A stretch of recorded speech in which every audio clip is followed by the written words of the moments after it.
Just have a good time, but I want to thank Secretary Hegseth and General Kane, General Raising Kane for a reason, they call him that. When I heard his name, I said, you're the guy I'm looking for.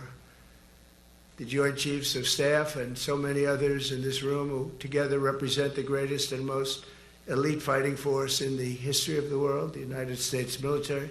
We're very proud of our military. I rebuilt the military during my first term. It's one of the greatest achievements. We had the greatest economy in history, and I built the military. Those are the two things I say more than anything else. And I also kept us safe at the borders. We had very good borders. We didn't have people coming in from jails and prisons and everything like took place over the last 4 years. They'll never forget what happened to this country over the last 4 years with the incompetence. There could be no higher honor than to serve as your commander-in-chief. It is a great honor. I look at you, you're just incredible people. Central casting, I might add. To each and every one of you, I thank you for your unwavering devotion to the armed forces and to the country that we've all sworn a sacred oath to defend. We all have that oath, every one of us. I'm thrilled to be here this morning to address the senior leadership of what is once again known around the world as the Department of War. I know Pete spoke about it. He gave a great speech, I thought. Great speech. I don't want him to get so good. I hate that. You know? No, I hate it. I almost fired him. I said, you can't, I don't want to go on after that.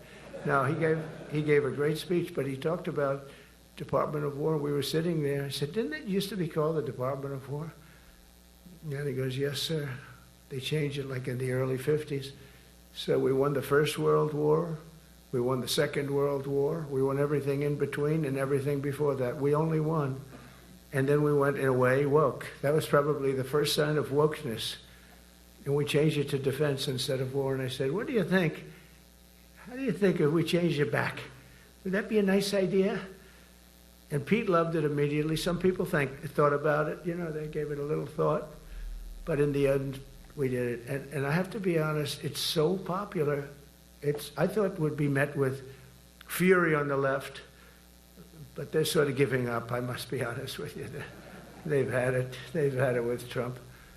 They've been after me for so many years now. Here we are. Here we are. Come to the White House anytime you'd like. No, they've given up. They're bad, a lot of bad people. But all over, it's been so popular. It's been very popular. I really thought that we were going to have to sort of fight it through. There's been no fight. There's been no fight. Like what I called the Gulf of America, the Gulf of America, because to me it was always the Gulf of America. I could never understand. We have 92% of the frontage, and for years, actually 350 years, they were there before us. It was called the Gulf of Mexico. I just had this idea. I'm looking at a map, I'm saying, we have most of the frontage. Why is it Gulf of Mexico? Why isn't it the Gulf of America?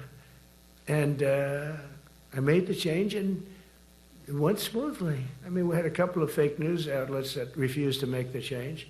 And then one of them, AP, took us to court, and we won. And the judge, who was a somewhat liberal judge, said, the name is the Gulf of America, because AP refused to call it the Gulf of America. They wrote, they're not a good outfit, by the way.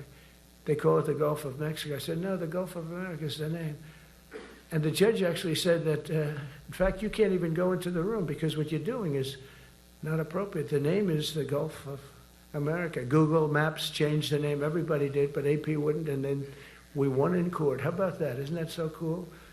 The Secretary Hegseth beautifully described the name change reflects far more than the shift in branding. It's really a historic reassertion of our purpose and our identity and our pride. That's when we go with the word war. And you know, we want war because we want to have no wars, but you have to be there, and you know, sometimes you have to do it. I have